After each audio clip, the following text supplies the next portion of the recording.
What is up, friend? Hey, welcome to the Grow Your Video Business podcast. My name is Ryan Coral from Studio Sherpas, and this is the podcast where I talk about how to grow your corporate film, corporate film production, corporate film, corporate video, videography, video studio business. I'm just trying to cram a bunch of keywords in here.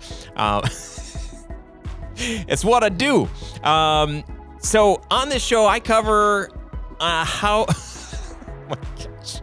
I talk about how to get more clients, how to get paid what you're worth, how to do this work as a filmmaker, as a videographer, whatever you call yourself, how to do this work full time, get paid what you're worth, not have to sign up for or give your life away to the hustle and grind lifestyle. Because me, I'm married, I have 3 kids, my wife turned 40 today, we're super old. My wife and I just got back from a trip in Mexico. She likes me. That's my plan, is to keep her liking me.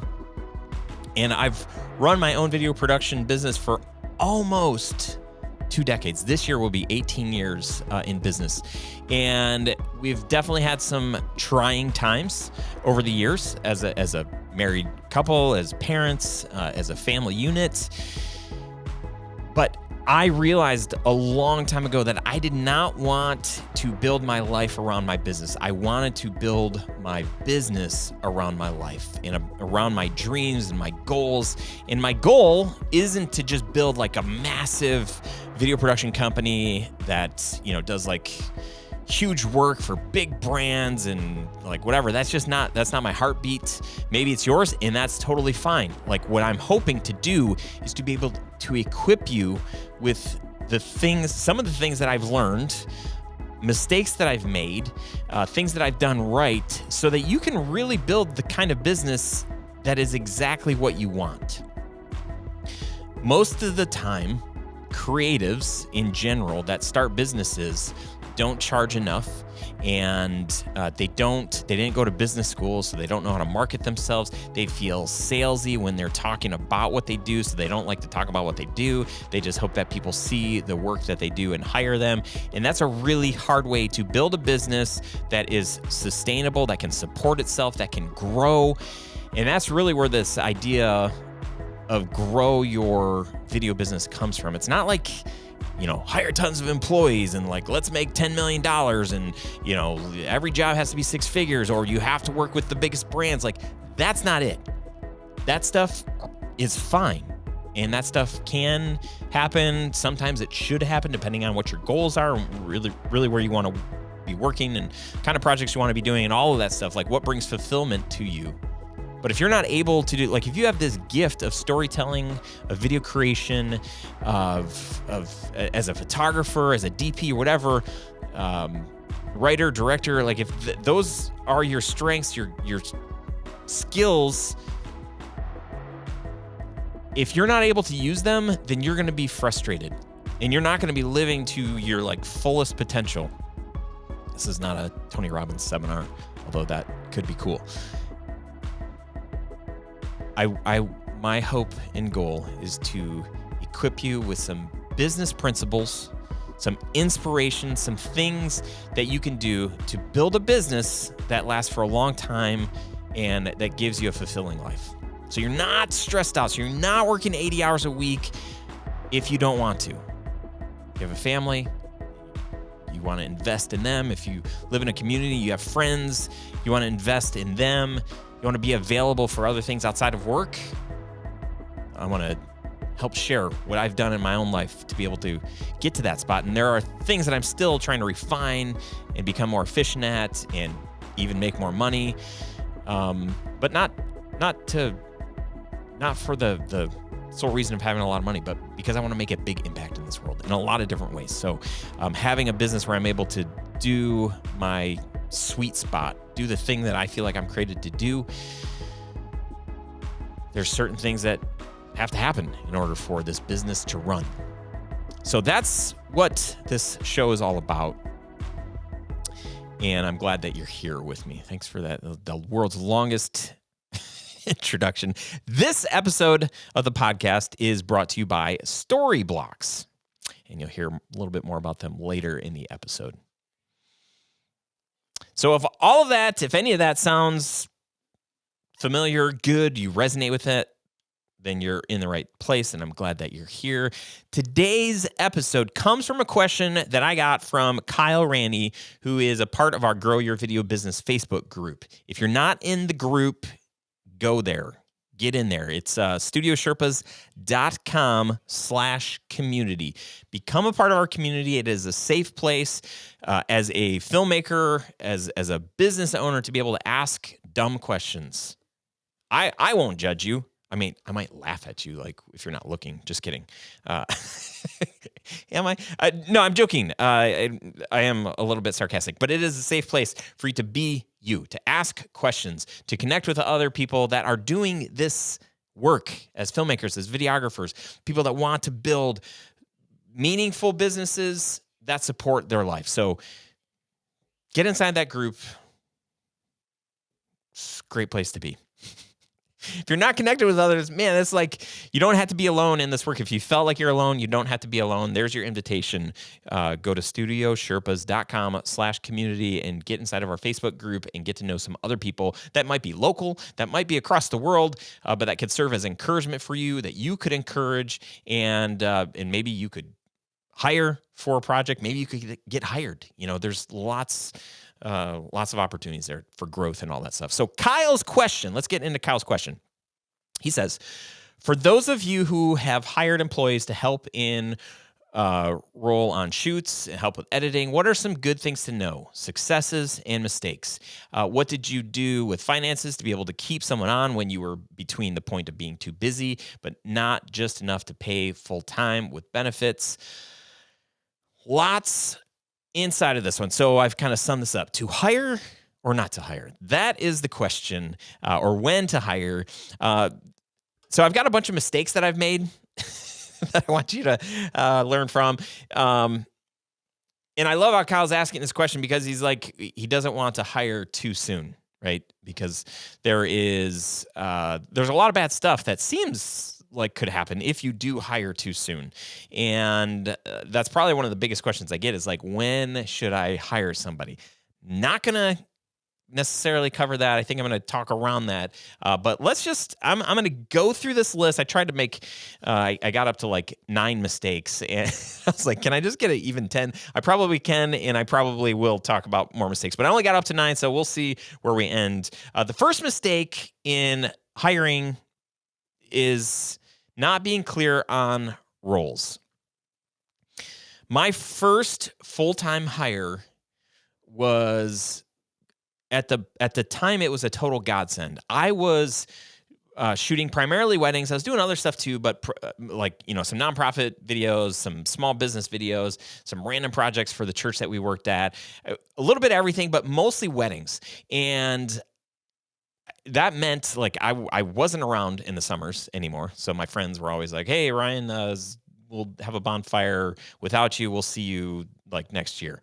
So that was hard, but that was fine. We didn't have kids and my wife and I were excited about me starting a business and just kind of doing this thing. It was super, super fun. Obviously came with challenges. So shooting, editing, every weekend, sometimes 3 weddings at a time. I was contracting some friends. And then finally I was just like, man, I've got so much work. I was contracting some of our wedding films and I was just slammed. I was so stressed out. I was so busy. And I just thought like, man, how cool would it be if one day I didn't have to film a wedding, but like we could still be hired to film the wedding. So I hired this guy and he was straight out of college and referred by a friend, super good dude. And he really adapted into the culture that I was building. He was a great fit. He was able to start shooting immediately. He started editing for us. And then eventually he started selling and just taking leadership roles inside of the company. And then slowly but surely we hired another person. Then we brought on an intern. Then we hired another person. And before you knew it, we had like 5 or 6 people working for us. Now, all I was doing was like, oh, I was realizing that we had a need. Like, oh, we need, we're slammed on editing. Like, let's hire an editor. And then it was like, yo, we're slammed on like organization. Like, let's hire a project manager. Oh my gosh, like we're spending so much time with editing, so let's hire another editor. Maybe they can be a shooter too. And that's just, it was like whatever was right in front of me of like chaos. I was like, maybe we should hire maybe it's time to hire somebody. The challenge, as we hired more people, the challenge without having, a clearly laid out business plan and without having like an organization chart or anything like that, I saw myself as the owner, and then everybody that I hired worked for me. But I wouldn't even say worked for me. I was more comfortable saying worked with me. And I didn't even like saying like, oh, I'm your boss. Like I was uncomfortable with all of that. I never had a job as a manager. I never owned a business before this. So like those things, I wanted to, I didn't want to be like cool boss. That wasn't my thing. I just wanted to be relatable, be real. I didn't want to think of myself like better than anybody else or higher up or anything like that. Well, the challenge that ended up coming because as a result of the way that I was thinking about that was that this person that I hired originally started pushing back. Like there were certain tasks and things that I wanted him to do, and he felt above those tasks and those jobs. And for me, I was confused because I'm like, wait a second, like, I hired you, like you're supposed to do what I want you to do, but I felt uncomfortable, like feeling like that, and it was just like it was a really difficult. It was a really difficult season for me because I wasn't sure how to like redefine the relationship. DTR, define the relationship. I didn't paint a clear picture of what are the roles inside of this company and what are the expectations inside of each of those roles. And so eventually this person left after lots of frustration for myself and with this person too, because he wanted to like feel free inside of the company. And the longer he was with us, the more ownership, quote unquote, like he was assuming he was a natural born leader. And so it was just normal for him to like, if there was a gap, he would fill it. But like when it came to like me seeing like, well, there's a gap over here, I need you to fill that, he felt above that. And that was really awkward. And it was nothing against him. It wasn't his fault. It was my fault for not being clear on the roles that I needed for the company, and then what those expectations, like what came along with those roles. So clearly defining roles in your business is very important to do when you're thinking about hiring. Actually, it's very important to do before you even start hiring. Like today, you should be able to look at and have some kind of an organization chart. If you've read the book Good to Great, or actually or the E-Myth, there are, you've got the owner, then you've got sales and marketing, you've got accounting, you've got operations, and there are a bunch of different roles and jobs that need to happen in order to keep the business going. And as a solopreneur, you sit in all of those seats, and that's fine for a little while until you get too crazy and too busy. The ideal company in my mind is to get you out of all of those seats to where you're just an owner. The business can run without you, and you're living the dream. You can start another business. You can work in any parts of the business that you want, but you're not required to. You're not needed to. So that's the kind of business that I'm trying to build, to where I'm just not needed. I could go to Mexico for 3 weeks and we sell, we market, we serve our clients, amazing customer service. We hire employees, we fire employees, all without me needing to be around. So that's my hope and goal. So you can get to that place of, you can create some kind of an organizational chart, or in the world of EOS, which is the Entrepreneurial Operating System. If you've been listening to the show for a while, you know that I talk about EOS because that's how we operate our business under this blueprint. And they call it the accountability chart. So basically, there are a bunch of roles, there are a bunch of seats inside of your business that need to be filled. And like I said, when you start your business, you're going to fill them all. But as you get busier and grow, you're going to need to get other people to come in, and you can assign them different roles and different seats within the company. So having that kind of laid out, it makes it a lot easier to show someone, here's what I need. And it positions you as the owner. You're kind of like up here. And if you look at any organization chart, E-Myth, accountability chart, just regular organization chart, like that's okay. Like you don't have to apologize for being the owner, for being the boss, for being the CEO, for being the visionary. There's no apologies there. People don't want to work for somebody, then they start their own thing, or they complain the entire time that they have a boss, and that's not, whatever. I digress. So having an accountability chart that will help you identify what are the different roles in your company will will help you avoid making that mistake of not having clear roles in your business. The next mistake, not being clear on what success is. When you hire someone, you have to have some kind of measurables so that he or she knows if he or she is doing a good job.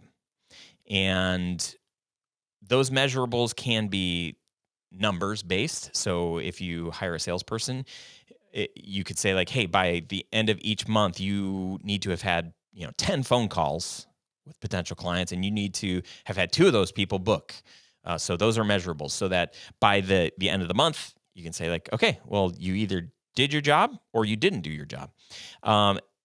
If you hire a shooter, like part of their success would be, and you can do this however you want to, but just some ideas here, and I'm spitballing, but you have somebody that is shooting for you, making sure that all of the footage that they shot gets transferred over, so that you're not missing any files.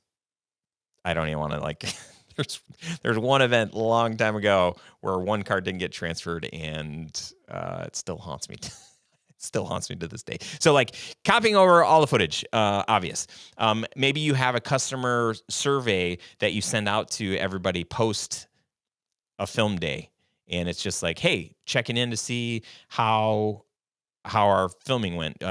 Rate the team, 1 to 10, something like that. And their score needs to be like 8 or higher for you to be like totally happy. So if they're getting high scores, well, when we finish a job, we always ask the question of everybody who was a part of the shoot: what went well, what didn't go well, what was missing, what was confused. So if there's gear missing, if there wasn't a call sheet, if there was no pre-production chat, you can measure all of those things and say like, yep, this happened, this didn't happen, and you can gauge. And it's not the idea isn't to get people in trouble. It's really to just give people measurables so that they can say like, man, I've done a call sheet every single job. Like number one, I know that's part of what's required of me.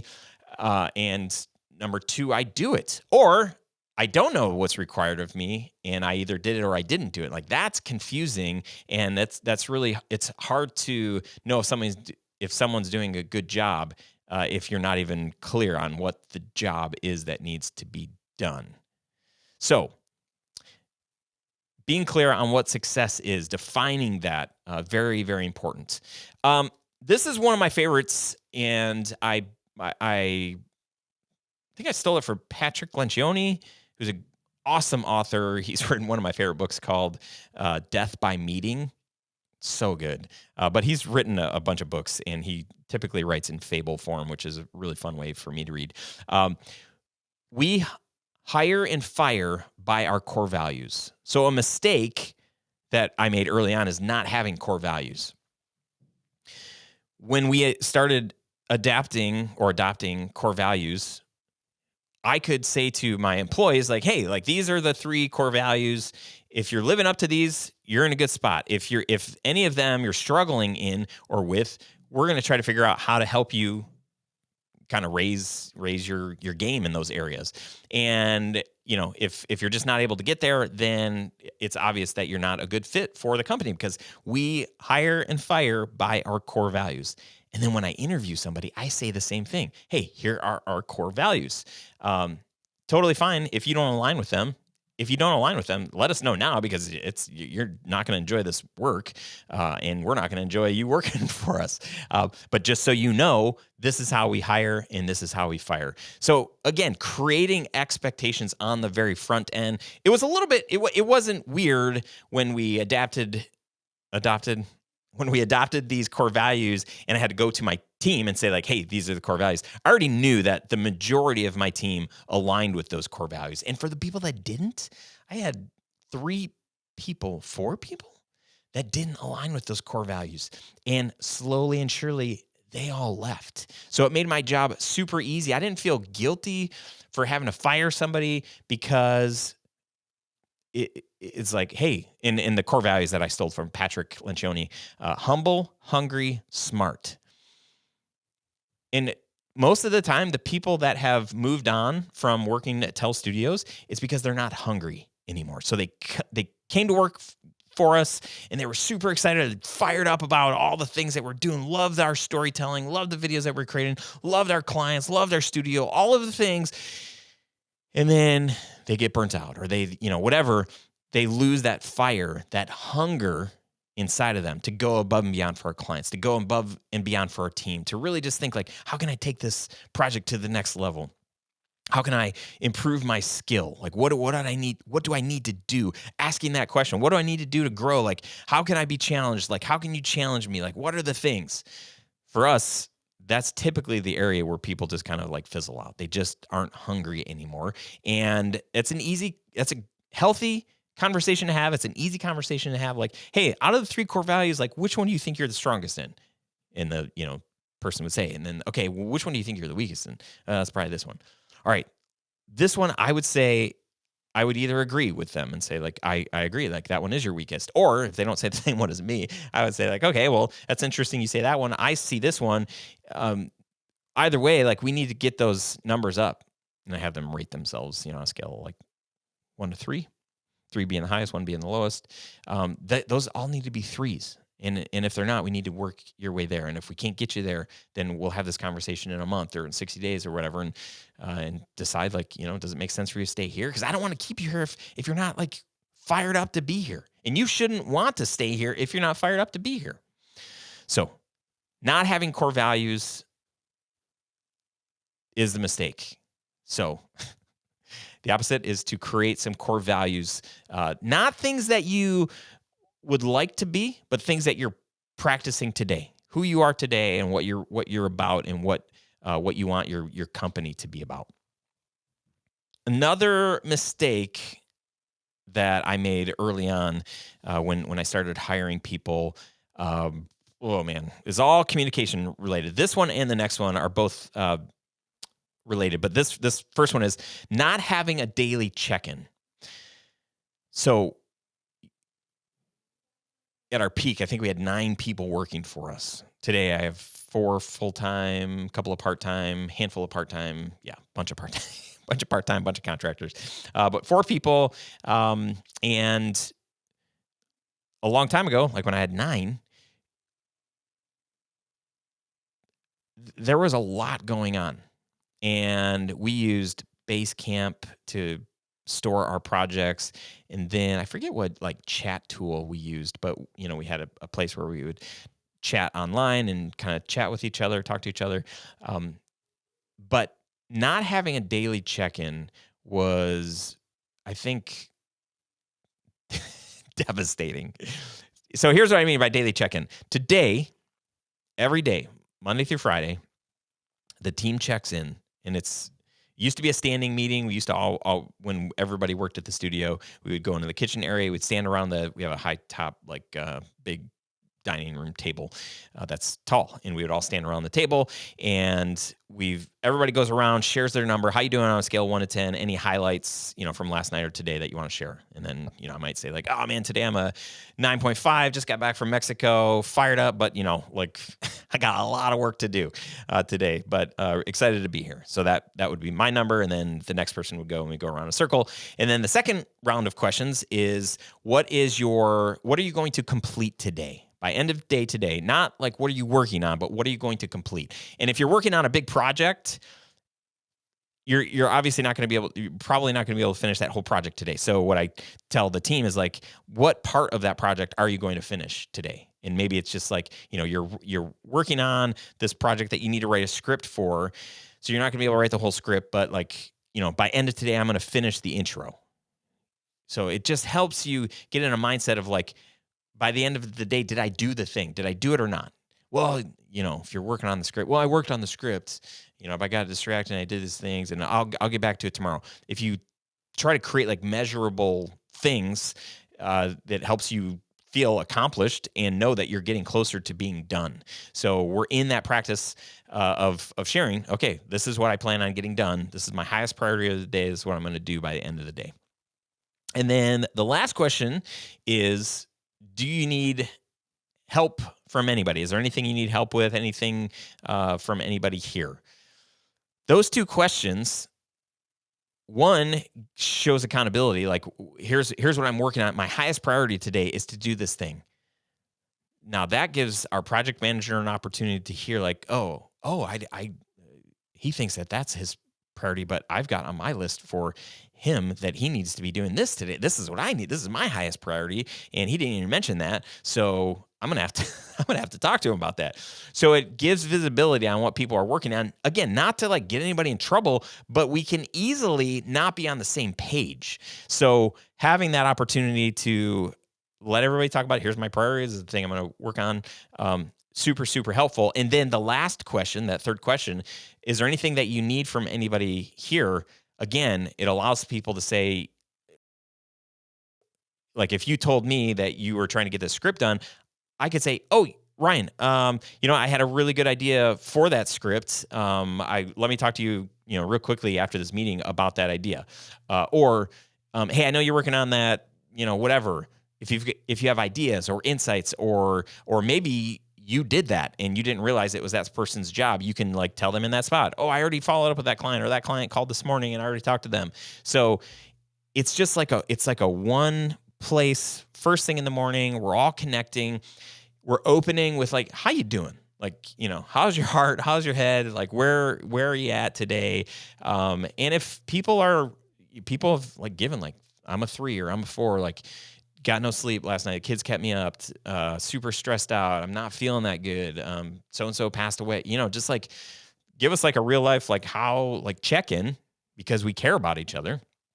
And then, diving in a little bit deeper on like, okay, well, what's your focus for today? And is there anything that you need help with? So it gives people an opportunity to raise their hand and say like, I don't think I'm gonna be able to finish this, or I've got too much going on. Can somebody help?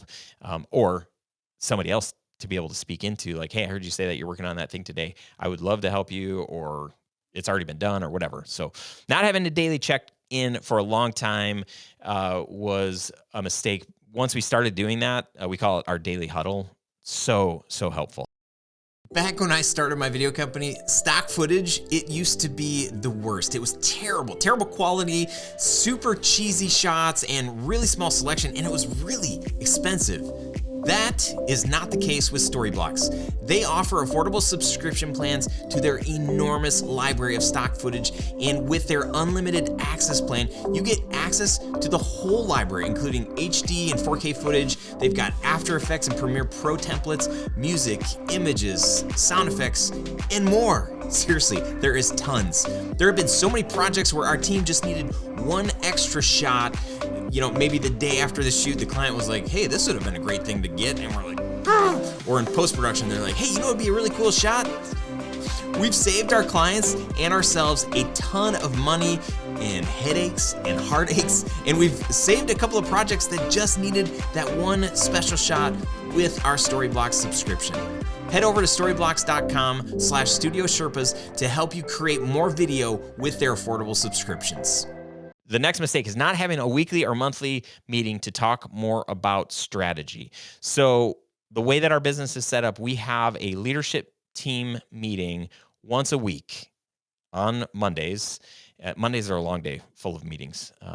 Joy. I love meetings. And I love that book, Death by Meeting. But our leadership team meeting is all about like, my favorite thing about it is as I come up with new ideas or struggles or frustrations that I have inside of the business, or, I realize like, man, we need to hire another editor. I used to interrupt my team in the middle of the day. If I was sharing an office, I used to share an office with 5 people. I'd be like, hey, what do you guys think about like, if we started offering this kind of video? I just stopped like productivity of 5 people. When I shared an office with one person, like, hey, what do you think about? Terrible. I'm an idea guy. I'm a visionary, so I'm always coming up with ideas. Today, I'm not allowed to do that. I have to save all those. When I come up with an idea, I throw it on a list, and that stuff gets talked about in our leadership team meetings. If one of our employees is having a hard time or making bad decisions, or there's not a leak, that would be probably something that needs to be addressed like immediately. But somebody stopped by yesterday at the studio and wanted us to give some money to a thing, and I didn't want to make the decision right there, so I threw it on our list. We call it our IDS list. Stands for issues, discuss, solve. So once a week, we're going through this list, plus some other things, but mostly like my favorite part is going through this list of like bigger picture things that might take a little bit longer than just like a 2-minute Ryan trying to interrupt the conversation. Another thing that we've done in the past is have like monthly or quarterly strategy sessions where we talk about like, or yearly, where we talk about like bigger visions for the company, ways that we can market what we're doing, new services that we want to offer. Like when the pandemic hit, we're like, okay, in our monthly strategy meeting, we talked live stream. Like, let's go live stream. We also talked about motion graphics. Maybe we need to offer more motion graphics packages since we can't really go anywhere and film. So setting aside times for strategy, super, super helpful in can, instead of slow the workflow of everybody down, have a dedicated time to talk about those things. We're nearing the end here. I threw this one down. Hiring based out of desperation. That's a bad idea. I know that feeling of like we're swamped and there doesn't seem to be an end in sight. But that's just not smart. Which ties into this next one.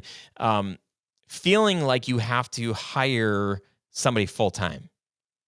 So people think like, oh, I'm about to make my first hire, so what's the full-time position? And then they give that person like, 18 roles or 18 hats inside of that company, 17 hats. Isn't there a company called that? And they've got to do all these things. That's overwhelming. That's like not efficient. I don't recommend that.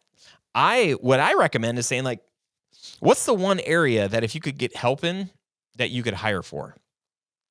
And then it's like, okay, is that a 40-hour week thing? No, if somebody could just check your email for you and that would save you like 8 hours a week. Do you think we could hire somebody just for 8 hours? Here's the thing. The lie that I used to believe is that when we go to hire, we have to hire somebody full time. That is not the case. And even so much more today, post the pandemic, there are so many people that work from home. There are so many stay-at-home moms or stay-at-home dads that would love 2 hours, 4 hours, 8 hours, 10 hours of work, maybe with a couple of different companies. Maybe they just want to work for a creative company, but they're not ready to leave their full-time job. They've got kids running around at home. They've got weird pockets of time throughout the day when their kid's napping that they could check email or that they could make phone calls or they could run to the post office, do errands. You don't have to hire full-time. So I want to give you that permission that you don't have to hire full-time. You can put a post on Facebook. Hey, is there anybody I know that's looking to pick up 2 hours a week doing odd jobs? Start there. Don't commit. Don't feel like you've got to go all in when hiring. Now, if you're thinking like, well, I need a shooter, an editor, like maybe you do, but maybe you don't. And start with hiring a contractor. And then move to part-time. And I know some people are like, well, this person, they already have a job, so they're not going to leave their job unless I hire them full-time. Then you just have to make sure you're doing some math and kind of like thinking through the future and like, well, and you can't predict what's going to happen. But if you feel like, man, we've been busy for like a pretty good amount of time, then it probably makes more sense to hire that position a shooter, an editor, probably an editor first, because that's where most of your time is going. So don't feel like you have to hire full-time, right? Start with contracting, then transition to part-time before you jump in full-time. The other thing too that I think I used to think that people would only come work for me if I offered benefits, and benefits like when I think benefits, I think like healthcare. Like that was like the number one thing. I've been doing this work for 17 years, and I know I've had a couple of employees that'd be like, "Oh, that'd be nice," but they worked here anyway. Nobody, well, I shouldn't say that. I guess we never really posted on Indeed, like, hey, full benefits, package or whatever. Maybe we would have different people that were applying for the job. So I can't really speak into that, but I will say that the people that have worked for me, it wasn't a deal breaker for them. I've gone back and forth over the years, like, man, it'd be great if we could offer health. But I had a wise person say to me, instead of offering health, why don't you just pay that person more? And then they can use that money however they want, like, for health care or whatever, because everybody has a different idea on what they need for themselves or for their family. Some people have spouses that carry the insurance. Other people have like 6 kids, like Grant, who works for me. He's like 29 years old. He's not 29, but he has 6 kids. So everybody has different needs. So to create or to have healthcare offerings, health insurance offerings, it's just like so complicated. Being such a small business, it's not one size fits all. And there are lots of other solutions. Like we use a health share. We paid for a private insurance forever. It was $1,200 a month. It got to $1,200 a month. And then I remember it was going up to $1,600 a month. And I'm like, this is insane. And we had friends who had done this health share thing. And we ended up signing up to this health share. And it's basically like a bunch of people who are part of this group. And you pay every month. I send a check to somebody else across the United States that just had surgery or that is having a baby or, whatever. So it's not going to an insurance company. It's going to people. It is amazing. Since joining that health share, I've had, I tore my Achilles tendon. I herniated my disc. I had back surgery.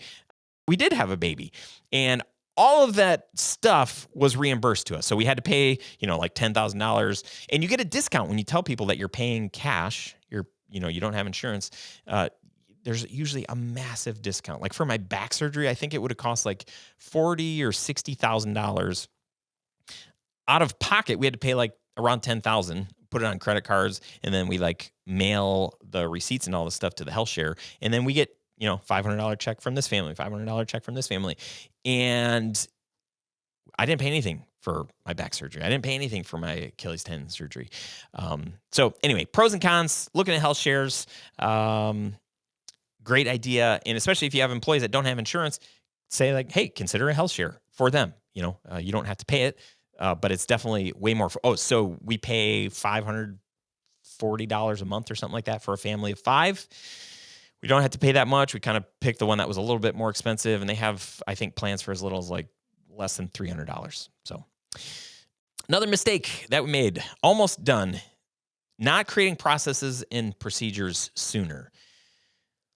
So having somebody come work for you, you're going to have to spend time working with them to get them up to speed with what they need to do. If you're doing a task that you're doing over and over, and it doesn't have to be a mindless task, but one that you're doing often, if you have Loom on your computer or like, one of those video recording like ScreenFlow or Camtasia, open up that software and record yourself doing the thing one time. I remember when we started hiring interns and then we started hiring shooters and editors, we created this whole long Google document for how to edit a wedding video. And then we made like little videos on like how to do color correction or how to export, files, or like all of those different things. If you can be building a library of tasks that one day you'd love to pass off, instead of waiting until you hire somebody, create that. And then you could literally have somebody come in and work for you like 2 hours a week on this, these 1 or 2 tasks that you have recorded, and pay $20 or $30 or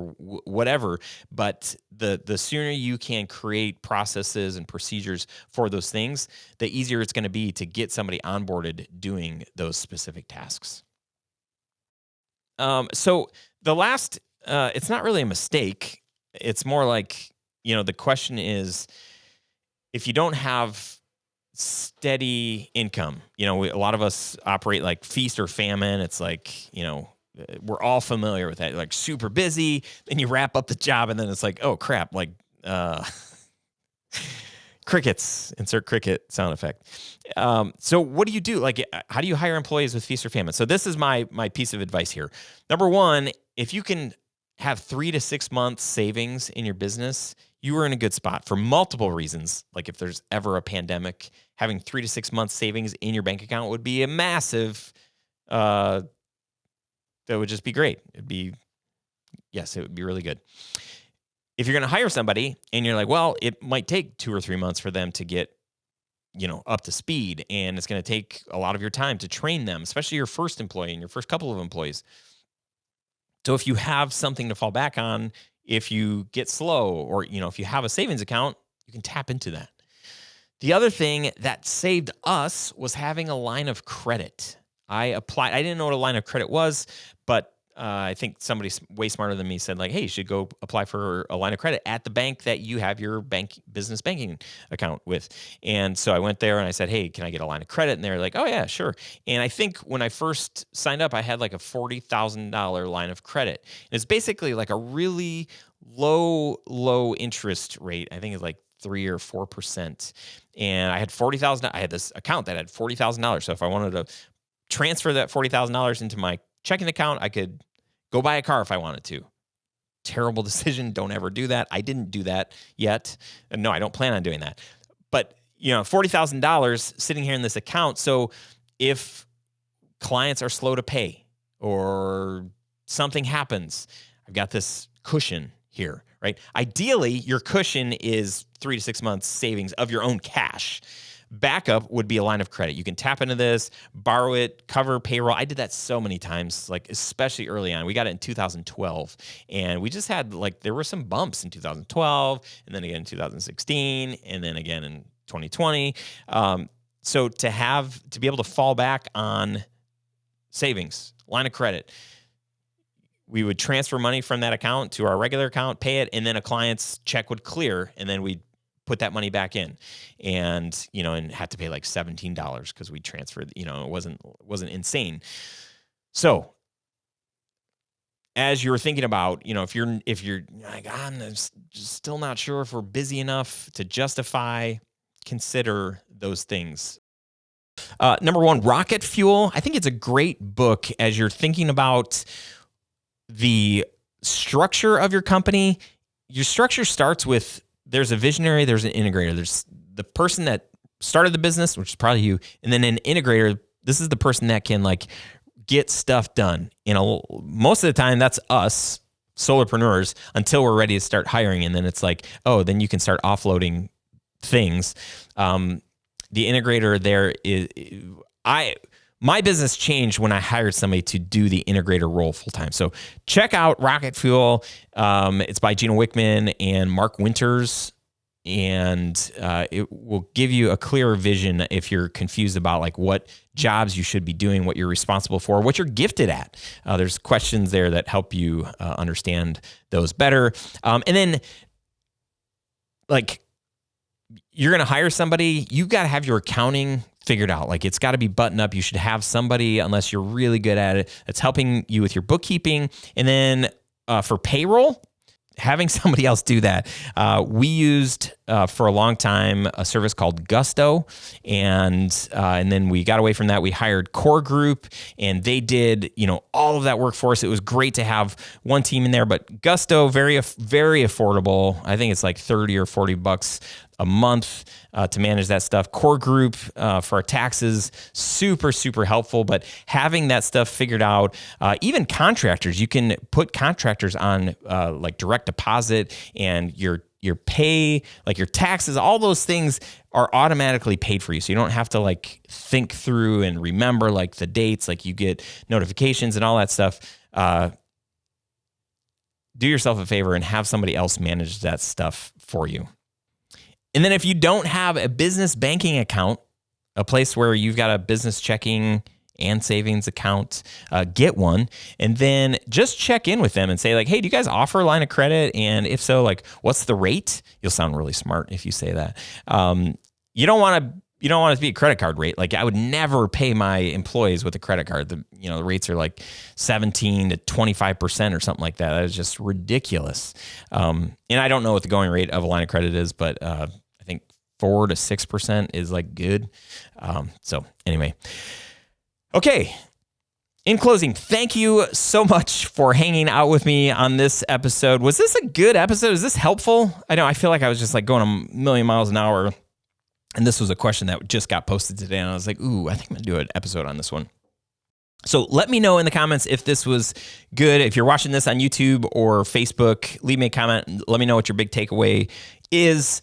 And if you're serious about getting bigger budget clients and working on bigger budget jobs, I want you to have my step-by-step process for how we take our clients through the initial conversation. And this is a process that I've been using and refining for years.